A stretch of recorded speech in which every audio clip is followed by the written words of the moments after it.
les voy a hablar, es como un tema, pero que tiene 3 pequeños subtemas o 3 tópicos, digamos. Es la importancia de la percepción, como... Ay, está bien, gracias. Gracias, qué amables son. Bueno, es la percepción, lo importante de nuestra percepción, cómo lo que vemos, lo que percibimos es nuestra realidad o lo que pensamos que es la realidad. Vamos a hablar de lo que es la verdad, la identidad y del amor de Dios como Padre. Y quiero empezar con 2 Corintios 5:7, que dice, pues vivimos por lo que creemos y no por lo que vemos. Y es una cita muy bonita y de vez en cuando, generalmente, la tomamos como para decir, ok, yo vivo por mi fe y no importa las circunstancias que me rodeen, yo vivo por mi fe y yo vivo por lo que creo y yo camino así. Pero antes de ponernos todos optimistas y todo muy padre, es muy importante que pensemos, si yo vivo por lo que creo, ¿qué es lo que creo?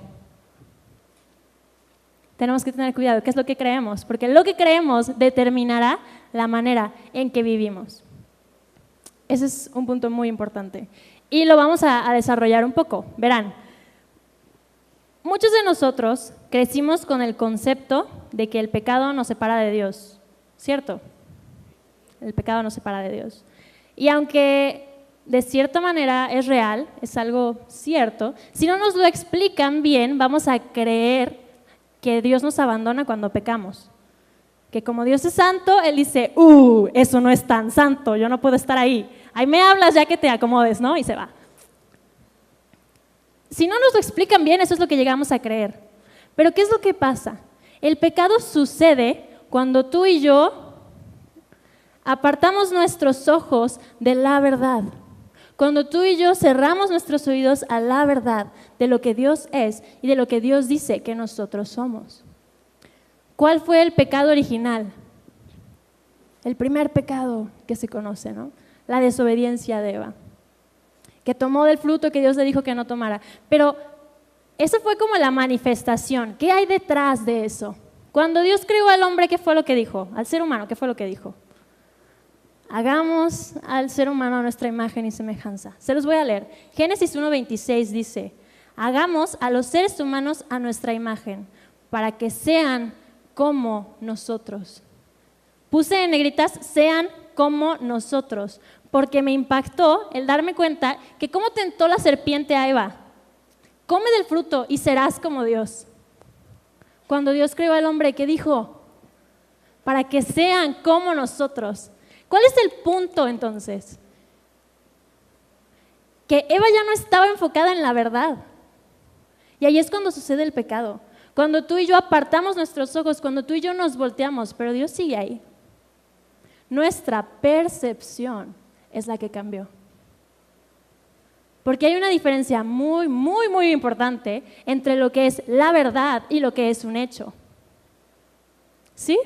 Un hecho es algo circunstancial, es algo que estamos viendo, es algo basado en experiencias. Puede ser lo que pensamos, puede ser lo que creemos, esos son hechos. Por ejemplo, un hecho es que el cuerpo humano no pasa más de 10 días sin tomar agua. Un hecho es que el sol sale cada mañana y se oculta cada noche. Esos son hechos. ¿Cuál es la verdad? La verdad nos habla del reino de Dios. La verdad es la palabra de Dios. ¿Y quién es el verbo hecho hombre? Jesús. Jesús es la verdad. Entonces, es un hecho que el cuerpo humano no pasa más de 10 días sin agua, pero en los evangelios vemos que Cristo pasó 40 días y 40 noches en el desierto sin agua ni comida. Es un hecho que el sol sale cada mañana y se oculta cada noche, pero en Josué 10 vemos cómo Dios detuvo el sol en el cielo hasta que los israelitas ganaran una batalla. Esa es la verdad. La verdad sobrepasa los hechos. La verdad va más allá de los hechos. Un ejemplo más. Bueno, tengo 2 de hecho. En Mateo 8 vemos cómo un leproso se acerca con Jesús y le dice, Señor, si tú quieres, puedes sanarme. Y Jesús le dice que si quiero, claro que sí. Pone la mano sobre él y le dice, ¡boom!, sé sano. Y entonces el leproso se sana. ¿Cuál era el hecho? El hecho era que los leprosos ni siquiera vivían en las ciudades. vivían afuera, en las orillas de las ciudades, porque era la enfermedad más contagiosa que existía y no hay cura, o no sé si hay, o no sé si no había, pero no había cura, no sé si ya la hay, pero no había cura.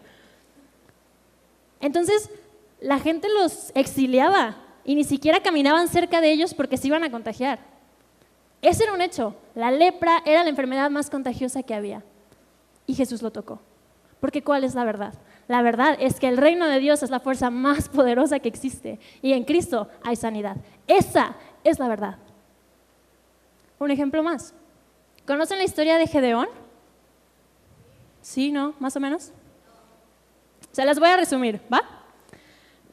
El pueblo de Israel vivía amedrentado, o sea, conquistado, vivía en temor por un pueblo que se llamaban los madianitas. Hagan de cuenta que si los israelitas sembraban, llegaban los madianitas y les quitaban todo. Y salían al día siguiente y pues ya no hay nada, ¿no? Así, vivían en temor. Entonces Gedeón es un hombre que justamente estaba escondiendo el trigo para que los madianitas no se lo quitaran. Era un hombre temeroso, inseguro. Cuando el ángel del Señor le habla y le dice: hombre esforzado y valiente, tú vas a liberar a mi pueblo. ¿Cuál era el hecho?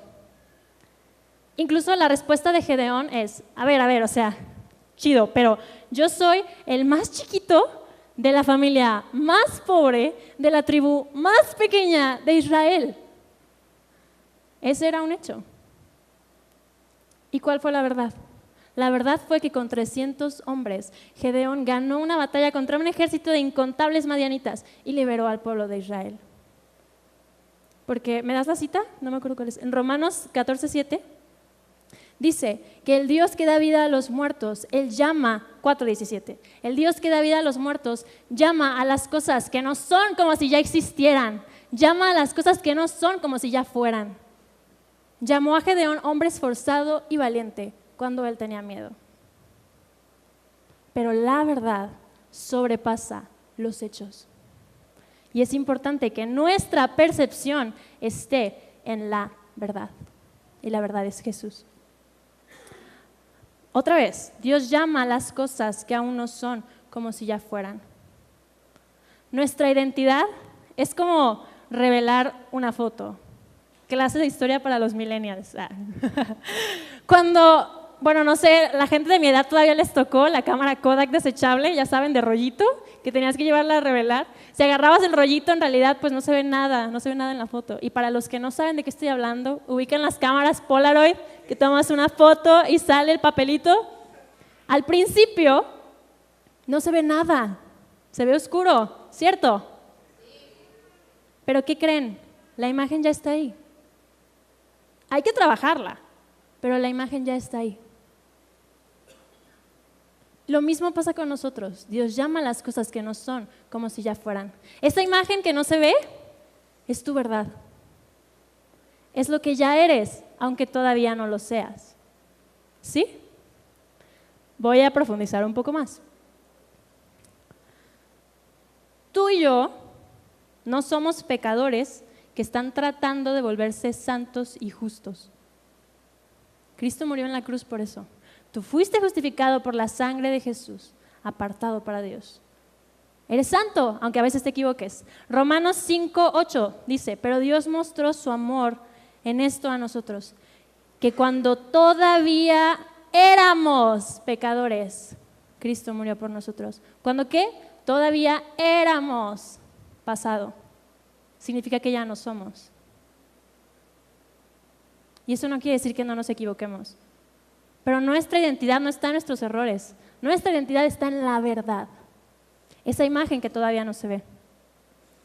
Romanos 3:22 dice que Dios nos hace justos a sus ojos cuando ponemos nuestra fe en Jesús. Y eso es verdad para todo el que cree. Tu vieja naturaleza, tus viejos vicios, tus viejas, costumbres, no están siendo limpiadas, ya fueron crucificadas. Gálatas 2:20, con Cristo estoy juntamente crucificado y ya no vivo yo, sino que vive Cristo en mí. Porque Cristo murió por ti, sí, pero también murió como tú. Murió como tu mal humor, murió como tu mal carácter, murió como tus adicciones, murió como tu enfermedad, como tu dolor, como tu sufrimiento, como tus heridas, como tu pasado. Él murió como todo eso. Está crucificado junto con Cristo. Porque esta es la verdad. Esto ya no vive en ti, sino que Cristo es el que vive en ti ahora. Esa es tu nueva identidad. No estás intentando liberarte de todas esas cosas que te ataban. No. Juan 8:36 dice que si el Hijo de Dios nos hizo libres, somos libres en verdad. Somos libres en verdad. Este es un ejemplo un poquito como frío, o no sé, pero a mí me impactó mucho. Cuando a alguien le cortan una extremidad, le amputan un brazo o una pierna, al principio experimenta dolores fantasma. ¿Sabían eso? Es decir, si a alguien le cortan un brazo, puede sentir comezón, puede sentir que le arde, pero ya no hay nada ahí. Eso pasa con nuestro pecado también. Ya no hay nada ahí. El pecado ya no tiene poder sobre nosotros. Aunque a veces sintamos culpa, aunque a veces sintamos las ganas de hacer cosas que sabemos que ya no están bien, ¿saben? Pero el que vive en nosotros ahora es Cristo y el pecado ya no tiene poder sobre nosotros, aunque a veces sintamos que sí lo tiene. ¿Por qué? Porque tus sentimientos son reales, obviamente son reales. No estoy diciendo que lo que sientes o que lo que piensas no sea real, es muy real. Si no te puedes levantar de la cama porque estás deprimido es real, pero no es la verdad. Porque puede que tú te sientas abandonado, puede que tú te sientas que algún día estuviste cerca de Dios, pero que ahora ya estás muy lejos. Puede ser que tú creas y que tú sientas que el amor de Dios no te va a alcanzar. Pero ¿sabes cuál es la verdad? La verdad es que nada podrá separarnos del amor de Dios. Ni lo alto, ni lo profundo, ni poderes en el cielo, ni incluso el infierno podrá separarnos del amor de Dios. Eso dice Romanos 8:38. Deuteronomio 31:6 dice, el Señor tu Dios, Él mismo irá delante de ti, no te abandonará, ni te fallará. Esa es la verdad. Aunque a veces te sientas abandonado, la verdad es que Dios siempre está ahí. La verdad es que Dios siempre ha estado ahí. Nuestros sentimientos y nuestra percepción es real, pero no es la verdad. Pero sí marcan la manera en que nosotros vivimos. ¿Están de acuerdo? Si yo siento, si yo creo que Dios se enoja conmigo, que Dios me ama de acuerdo a lo que hago, entonces cuando hago las cosas mal no me voy a sentir amado, voy a pensar que Dios me abandonó. Si yo sé, si yo conozco, si yo siento, experimento que Dios me ama con un amor incondicional, entonces voy a correr a Él. Es importante que dejemos que la verdad moldee nuestro pensamiento, moldee nuestras emociones. Y no siempre se van a sentir súper chidos, no todos los días vamos a amanecer y decir, ¡uh! Sí, otro día, qué padre. A veces nos veamos en el espejo y ching, ¿no? Pero eso no es la verdad.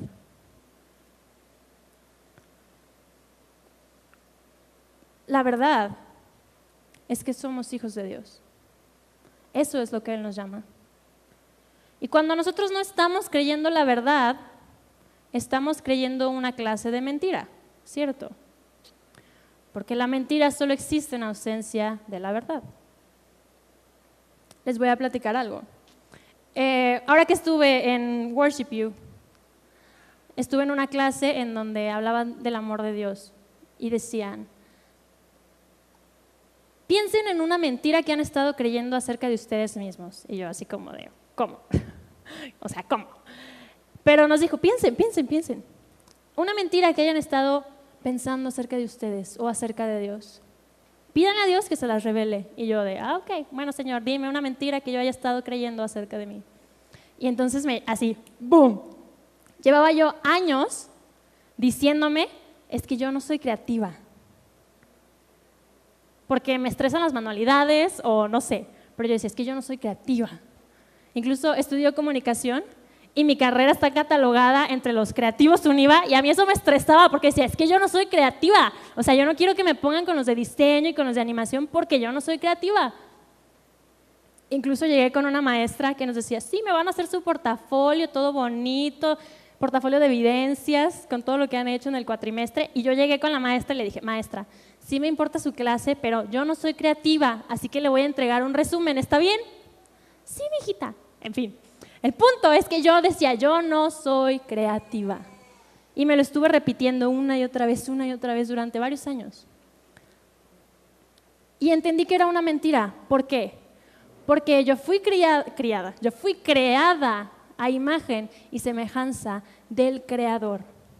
El Creador me creó a su naturaleza. ¿Y cómo es la naturaleza del Creador? Creativa, creadora. Entonces entendí que el mismo soplo que mantiene a todo el universo es el que está en mis pulmones cada vez que respiro. Entonces entendí que mis palabras pueden crear, que tal vez yo no voy a esculpir ni voy a pintar, pero entendí que el poder creador de Dios está en mí. Y ahora yo sé que cuando hablo puedo crear, yo sé que cuando canto puedo crear, yo sé que con la música puedo crear. Pero esa es una mentira que yo estaba creyendo sobre mí. Y ahora conozco la verdad. Lo que creemos moldea la manera en que vivimos.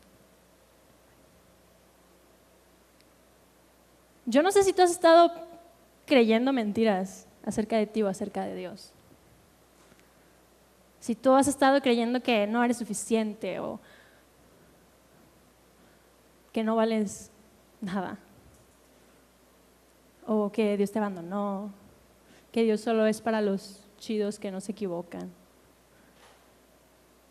Si tú has estado creyendo que tu mal carácter aún tiene poder sobre ti, que tú eres tus adicciones, que tú eres tus malos hábitos.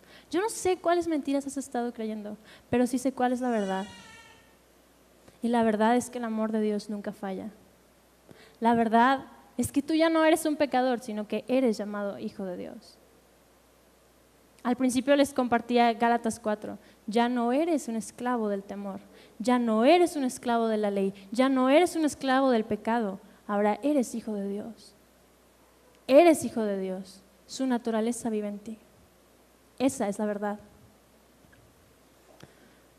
Otro error muy común que cometemos en cuanto a formar nuestra identidad es que pensamos que somos lo que hacemos. ¿No? Soy estudiante, soy músico, soy empresario, mucho gusto. Está bien, digo, no quiere decir que te vas a presentar en la calle y vas a decir, yo soy hijo de Dios, mucho gusto. Estaría medio raro, no sean raros, no es necesario. Pero, ¿qué es lo que te define a ti en tu interior? ¿Cómo te defines tú? Me encanta Marcos 1:11, o bueno, en los evangelios, cuando vemos que Jesús fue bautizado. Es una escena muy conocida, ¿no? Que se abre el cielo y desciende una paloma y entonces escucha una voz que dice, este es mi hijo amado. Este es mi hijo amado, con quien estoy complacido, en quien encuentro gran alegría. Mi hijo amado, el que me hace tan feliz. Lo que me encanta, lo que me fascina, es que Jesús no había hecho un solo milagro. No había hecho un solo milagro.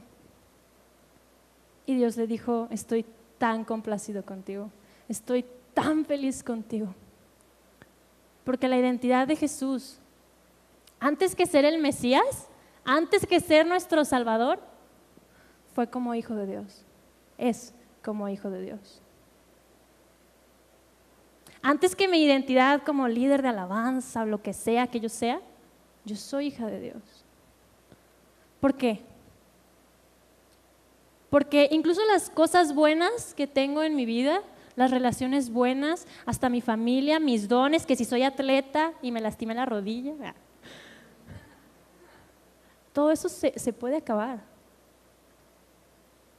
Pero en Isaías vemos que tiemblen los océanos, que tiemblen los montes y que rujan los océanos, porque el amor de Dios permanece para siempre.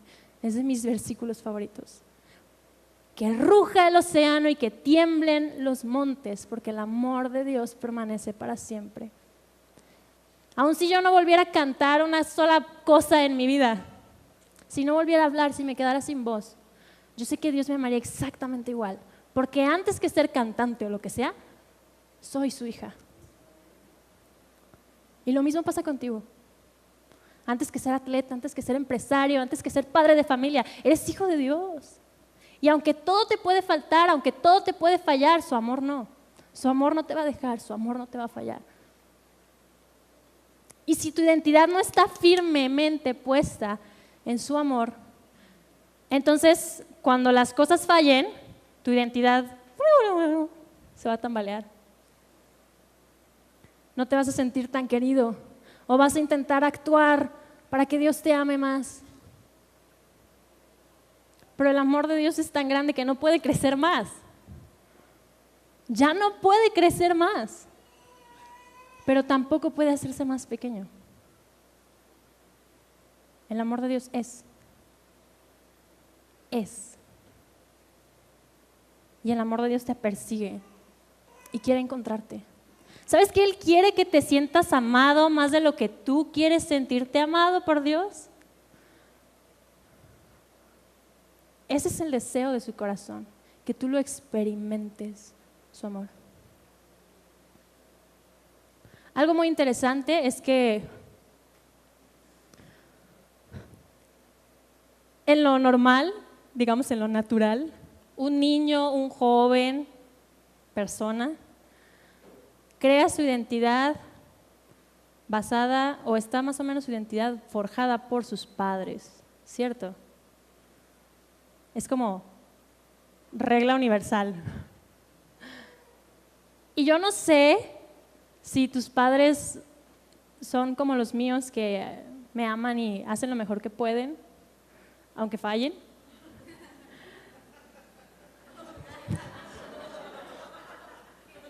Pero hacen lo mejor que pueden, ¿no? Y yo sé que me aman a veces. No es cierto. Yo sé que me aman. Yo no sé, yo no sé.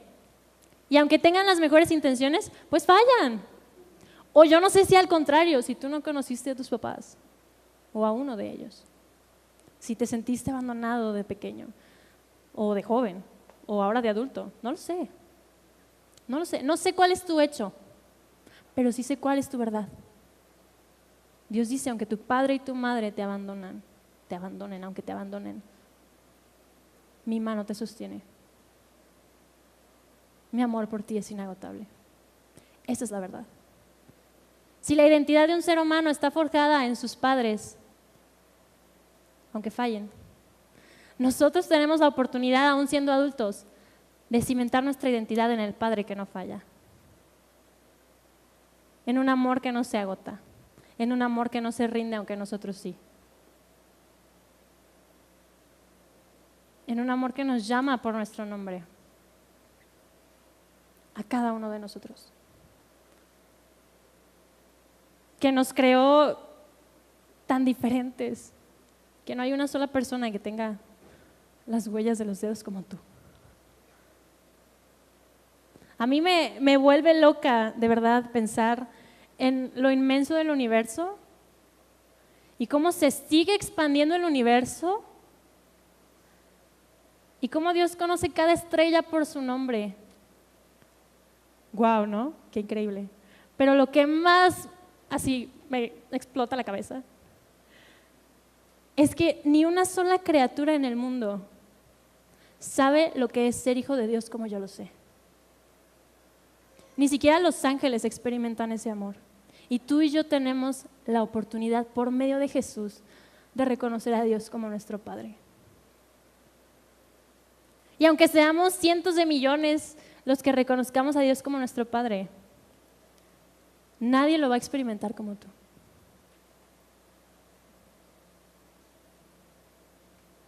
Porque es un Dios que viene y nos habla personalmente, así como nos creó uno a uno.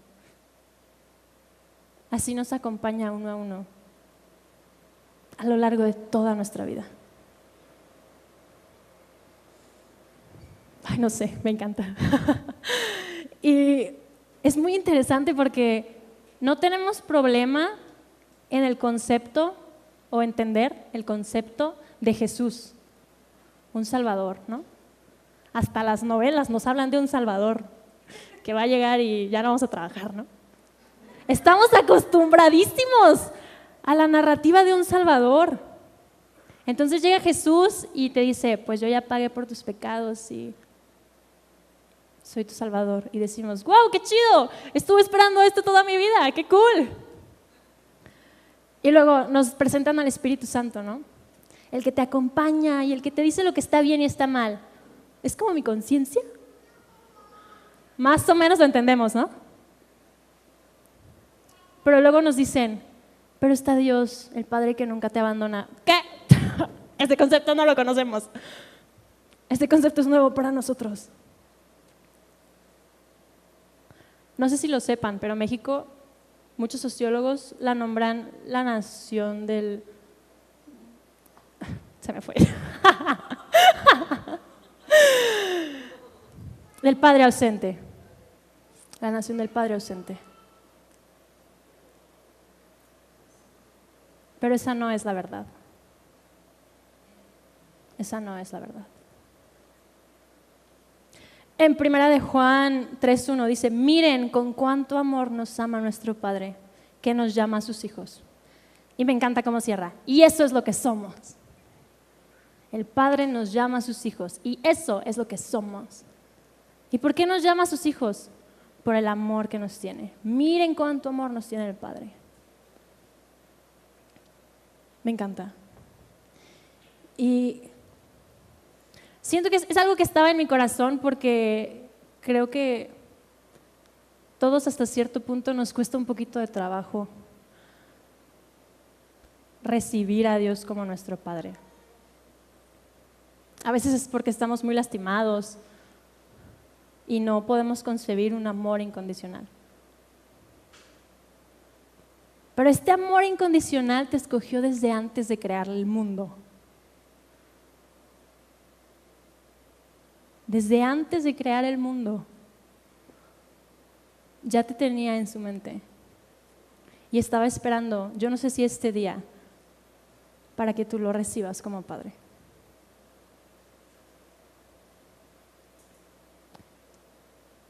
Y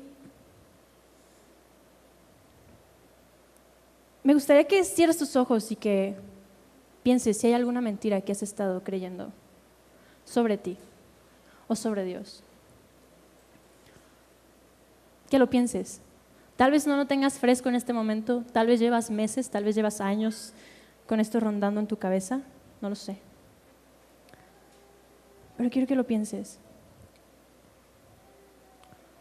Y yo sé que hoy es un día en donde Dios quiere hablar la verdad a tu corazón. Él quiere decirte que su amor por ti nunca va a fallar. Aunque tú falles, aunque a veces te sientas que no vales nada, para Él lo vales todo. No hay una sola cosa que Dios no haría por ti. Es más, no hay una sola cosa que no haya hecho ya por ti.